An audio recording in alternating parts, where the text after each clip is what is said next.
چیزیں پیدا فرمائی ہیں کم و بیش 18,000.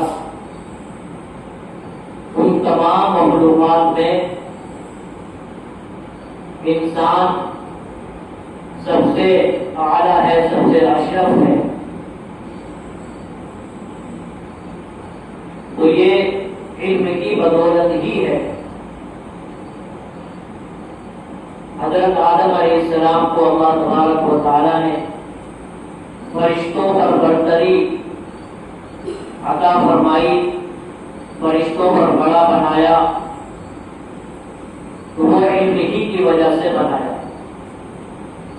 تو اس علم کو حاصل کرنے ہی کے لیے آپ یہاں پہنچے ہیں، آپ کے ماں باپ نے داخلہ کرایا ہے.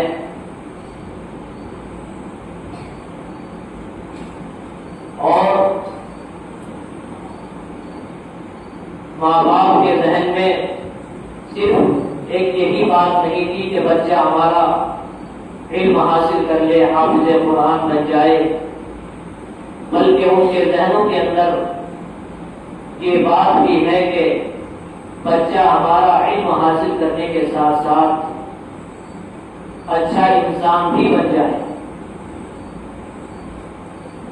کہ جب یہ گھر پر آئے تو اس کو ماں باپ کے حقوق بھی معلوم ہو کہ ماں باپ کے ساتھ کیسے رہنا چاہیے، بڑوں کا ادب کرنے والا یہ بن جائے، چھوٹوں پر شفقت کرنے والا بن جائے، یہ نماز کو ضائع کرنے والا نہ بنے، جھوٹ بولنے والا نہ ہو. یعنی جتنی اچھائیاں ہو سکتی ہیں، اچھے اخلاق، تو اچھے اخلاق اس کو حاصل ہو جائے، یہ مدرسے میں جا کر حافظ ہونے کے ساتھ ساتھ دیندار بھی بن جائے. یہ بات بھی سبھی بچوں کے ماں باپ کے ذہن میں ہوتی ہے داخلے کراتے ہو، اور وہ اسی لیے مدرسے میں داخلہ کراتے ہیں، ورنہ تو اسکول اور کالج بھی ہے.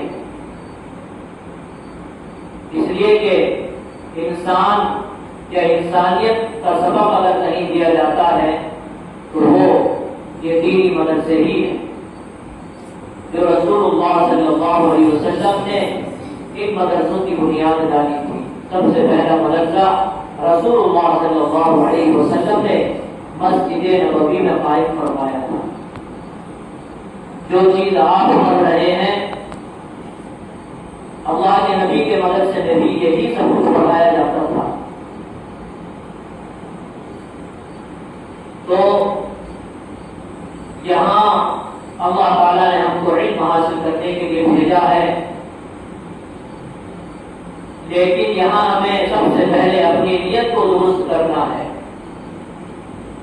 کہ ہم جو علم حاصل کرنے کے لیے آئے ہیں وہ صرف علم حاصل کرنے ہی کے لیے نہیں، بلکہ علم حاصل کرنے کا مقصد جو ہے وہ ہمارا عمل کرنا ہے، اور بلکہ عمل ہی اصل ہے. علم کو عمل کا امام بتایا گیا ہے. جیسے ہم امام صاحب کے پیچھے نماز پڑھتے ہیں تو اسی طرح سے عمل کا امام جو ہے وہ علم ہے. علم ایک روشنی ہے. اگر ہمیں عمل کرنا ہے تو اگر ہم علم کی روشنی میں عمل کریں گے تو صحیح عمل کریں گے، اور اگر علم نہیں ہوگا اور پھر عمل کریں گے تو اس کی مثال ایسے ہی ہے جیسا کہ ایک آدمی رات کے اندھیرے میں چلتے،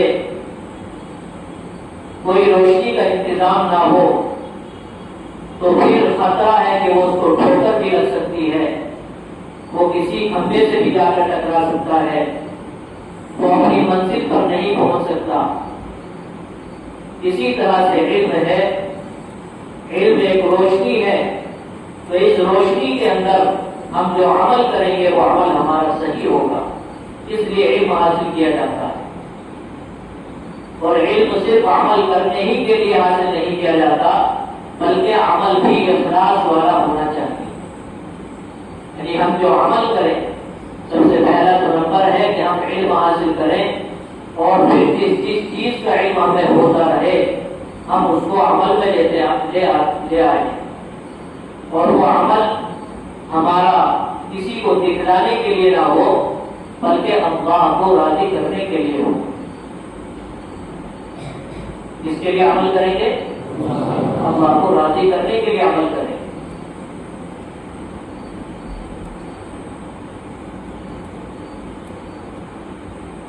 اگر ہم اللہ کو راضی کرنے کے لیے علم کریں، عمل کریں گے تو ان اللہ لا یضیع اجر المحسنین، اللہ نے قرآن پاک میں ارشاد فرمایا کہ بے شک اللہ تعالی اچھے کام کرنے والوں کے اور اخلاص کے ساتھ محنت اور کوشش اور جد و جہد کرنے والوں کی کوشش کو، محنت کو ضائع نہیں کرتے۔ اللہ تبارک و تعالیٰ کے لیے جب ہم عمل کریں گے تو اللہ ہم سے خوش ہوں گے، راضی ہوں گے، اور پھر ہمارے دنیا میں جو آنے کا مقصد ہے کہ دیندار بن کر اس دنیا سے چلے جانا، وہ مقصد ہمیں حاصل ہو جائے گا۔ اللہ تبارک و تعالیٰ جب ہم سے خوش ہوں گے تو پھر اپنے مہمان خانہ یعنی جنت کے اندر ہم کو جگہ عطا فرمائیں گے انشاءاللہ۔ اس لیے ہم اللہ کا شکر ادا کریں کہ اللہ نے ہم کو علم حاصل کرنے کے لیے یہاں بھیجا ہے، تو ہمیں علم عمل کے لیے کرنا ہے، حاصل کرنا ہے، اور عمل اللہ کے لیے کرنا ہے۔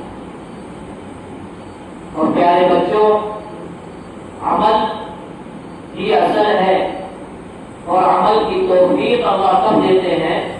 جیسے اس وقت یہ مجلس ہو رہی ہے، دین کی باتیں جو اس وقت ہم سنیں، تو ہم اگر ان باتوں پر عمل کرنا چاہتے ہیں تو اس کا طریقہ کتابوں کے اندر یہ لکھا ہے کہ جس مجلس کے اندر ہم جو بات دین کی سن رہے ہو یا سن کر اٹھیں تو اٹھنے سے پہلے ہی ہم یہ نیت کر لیں کہ انشاءاللہ آج سے ہم ان باتوں پر عمل کریں گے۔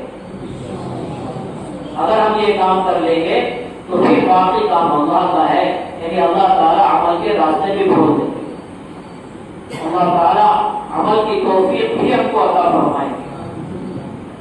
اس لیے ہمیں نیت کر کے اٹھنا ہے کہ ان باتوں پر آج سے انشاءاللہ ہم عمل کریں گے۔ عزیز طلبہ، ہم مدرسے کے اندر آتے ہیں علم حاصل کرنے کے لیے اور تعلیم حاصل کرنے کے لیے، لیکن تعلیم کے ساتھ ساتھ ایک لفظ اور بولا جاتا ہے کہ ہم جہاں ایک طرف علم حاصل کرنے میں، تعلیم حاصل کرنے میں محنت کریں تو دوسری طرف ہمیں تربیت پر بھی دھیان دینا ہے۔ تعلیم اور تربیت دو چیزوں کے لیے ہم مدرسے کے اندر داخلہ لیتے ہیں کہ ہماری اچھی تعلیم بھی ہو جائے اور اچھی تربیت بھی ہو جائے۔ تربیت کس چیز کا نام ہے؟ تربیت اس چیز کا نام ہے کہ بری عادت، برے اخلاق، بری صحبت یا برے ماحول سے، بری عادت و برے اخلاق سے نکل کر اچھی عادتوں کو، اچھے اخلاق کو اور اچھے ماحول کو اپنانا، اس کا نام تربیت ہے۔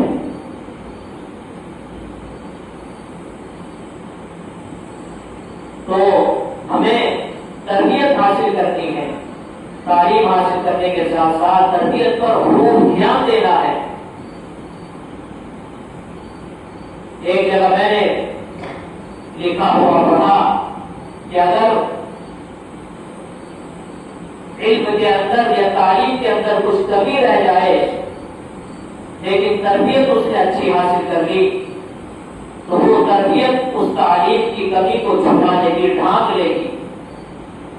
لیکن اگر تربیت میں کمی رہ گئی اور علم خوب حاصل کر لیا، بہت بڑا عالم بن گیا، لیکن تربیت پر دھیان نہیں دیا تھا، تو پھر علم جو ہے وہ اس کی تربیت کی کمی کو چھپا نہیں سکتا، وہ کہیں نہ کہیں اس کو شرمندہ کر دے گا، رسوا کر دے گا، وہ کہیں نہ کہیں بے ڈھنگا کام کر دے گا، اللہ کو ناراض کرنے والا اور اللہ کے رسول صلی اللہ علیہ وسلم کو ناراض کرنے والا کام کر دے گا۔ اس لیے ہمیں تعلیم پر بھی دھیان دینا ہے، لیکن تربیت کو بھی فراموش نہیں کرتا ہے. اور تربیت کو میں نے آپ کو بتا ہی دیا کہ تربیت اچھے اخلاق کو، اچھے ماحول کو اپنانا، بری عادتوں کو چھوڑنا، اس چیز کا نام تربیت ہے. اور تربیت بھی دو طرح کی ہوتی ہے، یعنی تربیت کی دو قسمیں ہیں، ایک تو ظاہری تربیت اور ایک باطنی تربیت. ہمیں دونوں قسموں پر دھیان دینا ہے. ظاہری تربیت یہی ہے کہ ہماری وضاحت کیسی ہو، لباس کیسا ہو، ہمارا کھانا پینا کیسا ہو، ہمارا اٹھنا بیٹھنا کیسا ہو، ہمارا میل جول کیسا ہو، ہمارا مشورہ کیسا ہو. یہ ظاہری تربیت ہے. ان چیزوں پر ہمیں دھیان دینا ہے. تو آپ سب جانتے ہیں، آپ کو یہ باتیں بتائی جاتی ہیں کہ وضاحت کا مطلب یہی ہے کہ آپ کے بال کیسے ہونے چاہیے. تو آپ کو معلوم ہے، آپ کے اساتذہ کرام آپ کو بتاتے ہیں کہ آپ کو سنتی بال رکھنے ہیں، سنت کے مطابق داڑھی رکھنی ہے. آپ کا لباس سنتی ہونا چاہیے، ٹخنوں سے اوپر پاجامہ ہونا چاہیے. یا جو پیروں کا لباس ہے، دشمنان اسلام کا لباس ہے، ہمیں اس کو نہیں اپنانا ہے، بلکہ جو رسول اللہ صلی اللہ علیہ وسلم کا جو لباس تھا، جس کو سنتی لباس کہا جاتا ہے، ہمیں سنتی لباس کو اپنانا ہے، وہ پہننا ہے. اسی طریقے سے ہماری دوستی اچھے بچوں سے ہونی چاہیے، جن کو دیکھ کر، جن کے ساتھ رہ کر ہمیں نماز پڑھنے کا شوق آ جائے، ہمیں سچ بولنے کی عادت پڑ جائے، ہمیں بری باتوں سے روکنے کی عادت ہماری بن جائے. ہمیں ایسے بچوں سے دوستی کرنی ہے. یہ دوستی بھی یہ ظاہری تربیت کے اندر آتی ہے.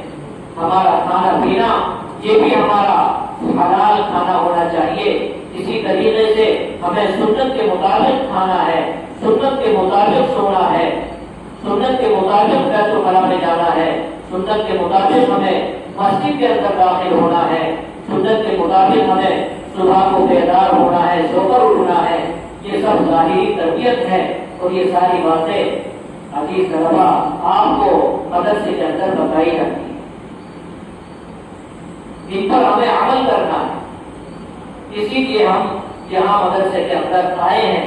مدرسے میں ہم نے داخلہ لیا ہے، ہمارے ماں باپ نے یہاں بھیجا ہے. تو اگر ہم ان باتوں پر دھیان دیں گے، اپنی ظاہری تربیت کی اچھی کریں گے، تو پھر ہمارے مدرسے میں آنے کا مقصد حاصل ہو جائے گا. اور جب آپ گھر واپس ہوں گے، ہر ہفتے یا 15 دن میں، یا جب بھی آپ گھر پر جاتے ہیں، یہ چیزیں جب آپ کے اندر آپ کے ماں باپ دیکھیں گے، محسوس کریں گے، تو ان کا دل خوش ہو جائے گا کہ جو ہماری سوچ تھی، جس چیز کے لیے ہم نے مدرسے میں اپنے بچے کو بھیجا تھا، اسکول نہ بھیج کر، وہ چیز ہمارے دیکھنے میں آ رہی ہے، تو وہ خوش ہو جائیں گے. اسی طرح سے تربیت کی جو دوسری قسم ہے وہ ہے باطنی تربیت. یعنی باطنی تربیت کا مطلب یہ ہے کہ ہمارے اچھے اخلاق ہونے چاہیے، ایسے ہی ہمارا عقیدہ درست ہونا چاہیے. ہمارا عقیدہ جو مسلمان کا اور جو ایمان والے کا ایک عقیدہ ہونا چاہیے کہ وہ اللہ کو ایک مانے، کہ اللہ جو پوری کائنات کا مالک ہے، جس نے سب کچھ پیدا کیا ہے، وہ صرف ایک ہے، وہی عبادت کے لائق ہے. اللہ کے علاوہ کسی کی عبادت جائز نہیں ہے. اسی طرح سے تمام چیزوں کا دینے والا صرف اللہ ہے. اسی طرح سے رزق دینے والا، بیماری سے شفا دینے والا، عزت دینے والا، غلبہ دینے والا، اچھا ذہن دینے والا، یہ صرف اور صرف اللہ کی ذات ہے. یہ ہمارا یقین اور عقیدہ ہونا چاہیے. تو پھر یہ ہماری باطنی تربیت ہے. اور ہمارے اخلاق اچھے ہونے چاہیے. اچھے اخلاق کا مطلب یہ بھی ہے کہ ہم جھوٹ نہ بولیں، ہم گناہوں سے اپنے آپ کو دور رکھیں. ویسے بھی ہم لوگ یہاں قرآن کریم پڑھ رہے ہیں، قرآن کریم کو سیکھنے کے لیے آئے ہیں. علم دین حاصل کرنے کے لیے آئے ہیں، تو اگر ہم اپنے آپ کو گناہوں کے اندر مبتلا رکھیں گے تو پھر یہ علم دین ہمیں حاصل نہیں ہو سکتا۔ اس لیے کہ علم ایک روشنی ہے، ایک نور ہے، اور یہ نور اور یہ دولت اللہ تبارک و تعالی گناہگار کو عطا نہیں کرتا۔ آج گناہ کرنا موبائل کے ذریعے سے بڑا آسان ہو گیا ہے، تو ہم اللہ کا شکر ادا کریں کہ اس نے نہ جانے کتنے ہزاروں لاکھوں بچوں میں سے نکال کر آپ کو یہاں بھیجا ہے۔ آپ کو اللہ تعالیٰ نے چنا ہے، نہ آپ اپنی مرضی سے آئے ہیں، نہ آپ کو آپ کے ماں باپ نے اپنی مرضی سے آپ کو بھیجا ہے، بلکہ اللہ تبارک و تعالیٰ نے آپ کو تمام بچوں میں سے چنا ہے، اور چن کر اور منتخب کر کے آپ کو اپنے علم دین عطا کرنے کے لیے آپ کو مدرسے میں بلایا ہے۔ تو اگر ہمیں یہ دولت حاصل کرنی ہے اور اس دولت کا مزہ اگر ہمیں لینا ہے تو میرے پیارے بچوں، ہمیں اپنے آپ کو گناہوں سے دور کرنا پڑے گا۔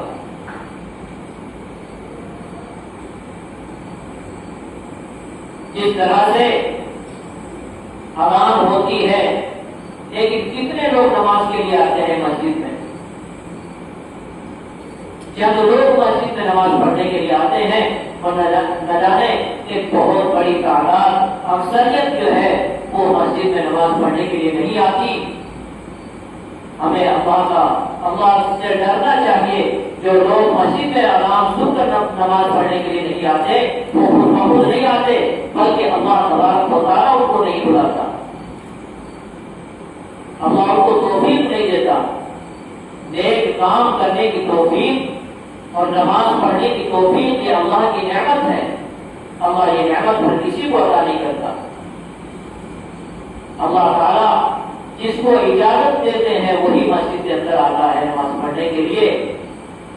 اس لیے ہمیں اللہ تعالیٰ نے نہ جانے کتنے بچوں سے چن کر ہمیں یہاں بھیجا ہے، تو ہمیں اس پر اللہ کا شکر ادا کرنا ہے، اور علم حاصل ہم کیوں کر رہے ہیں؟ عمل کرنے کے لیے۔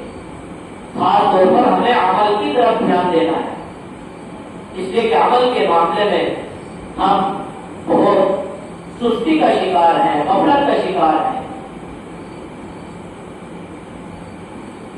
اور علم جو ہے بغیر عمل کے ایسا ہی ہے جیسا کہ انسان کا جسم بغیر روح کے